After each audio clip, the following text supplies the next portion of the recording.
my name is Irene and I'd like to welcome you to my channel. I talk about my opinions on books and hopefully I can give you a few good recommendations. Before I get started, I'd just like to ask you to please like and subscribe. I would really appreciate it. Today, I'm going to be talking about my least favorite tropes.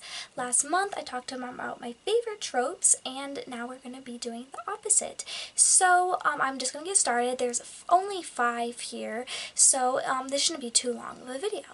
Alright, number 1 is the twist, the big reveal is someone is a family member, okay? That could be the murderer turns out to be the family member, or the love interest turns out to be a family member. I've seen that too many times. Or something involving a family member that you did not know you had, and all of a sudden that's your family member. And I hate that.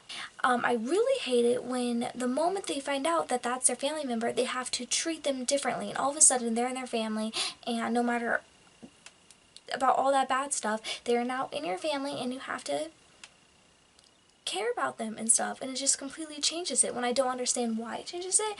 So yeah, that's definitely one of my least favorite tropes. Number 2, when someone purposely hurts someone's feelings to protect them.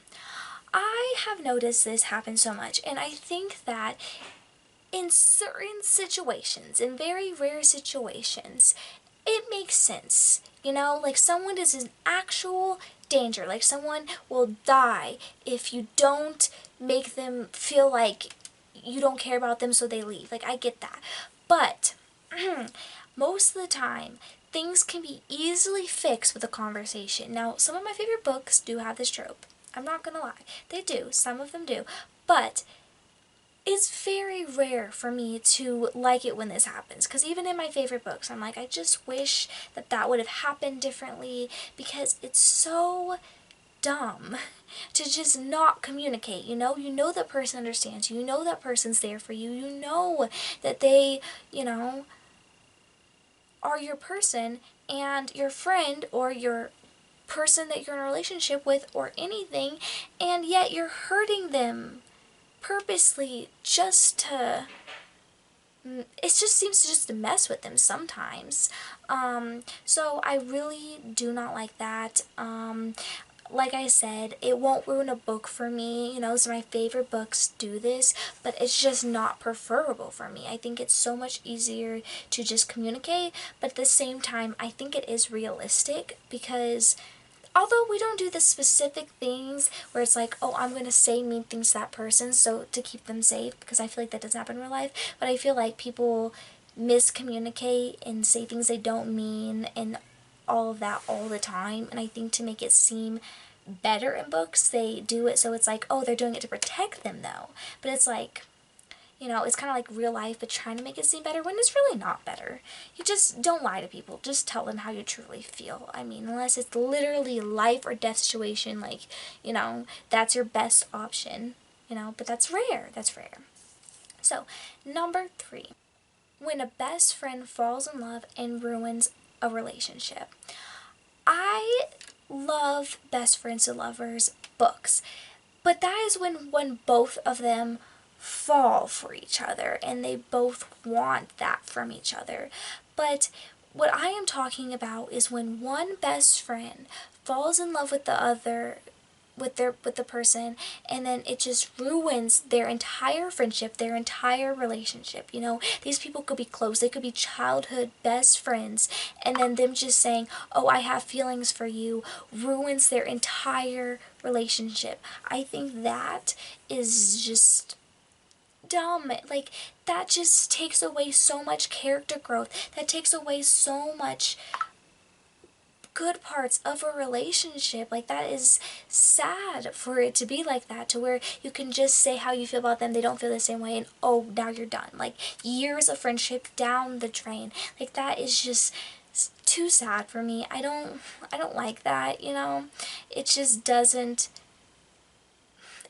doesn't make me feel for the relationship. It makes me irritated by them. I can name so many popular books that I love that do that. And I am tired of seeing that. Just like, tell them how you feel. They don't feel the same way. Be sad, mope, be jealous of other people, but be friends in the end. Number 4, So the next two tropes are kind of going to be about the endings of a book, okay? So one, I'm going to say when it ends too soon. Now, I don't know if this is necessarily a trope, but I think that I see it so much that it's kind of a style of writing where they just end it right before something big's gonna happen. And I have seen this in several endings of books. It just ends. Like, they could just add another paragraph, another chapter, and then it'll feel concluded and satisfying. But no, they just end it right here to like leave it on a climax, like, oh, and make the reader guess what happens. You know, I don't need all my loose ends tied together. I don't need to figure out everything. But the major plot points, yes, I feel like that needs to be solved by the end of the book, unless it's a series. But if that's how the series ends, just like ending it too early where you're like, oh, what's going to happen next? How are they going to solve this huge problem that we have been looking at for all this time? And it just doesn't happen. That's just so unsatisfying to me. The fifth trope that I do not like is when it ends with it never happening. I think that is an awful way to end a book, is to say, oh, they all lose their memories and it's like it never happened, or, oh, it was a dream. I don't see that one that much. In movies I see that, but not really in books. But I have seen it several times, you know, or time travel. That's why I don't like time travel in books. Fun fact about me, I hate time travel in books because it does that where it's like, oh, we're gonna change this huge thing that happened, so it's like, what was the point of that thing happening? And it's worse when it's the end of the book where they change everything, so it's like none of the book happened. It's like, why are we even here? Why are we even doing this? Like, what was the point? And so I absolutely hate it when it does that. You know, it could be a dream, or no one else remembers besides one person, or something like that. I hate it. I could name several books where this happens. I could name several books where a lot of these happen, but I can't because that would be complete spoilers. If you want me to do a video about that, I will, though. It'll just have to be a spoiler-filled video because this is a lot about endings. But anyway, I really hope you enjoyed this video. Those are the 5 tropes that I absolutely hate and I do not want to see more in books. They're very rarely done well. Anyway, I upload every single Thursday, and I hope that you like and subscribe, and I will see you next time. Bye!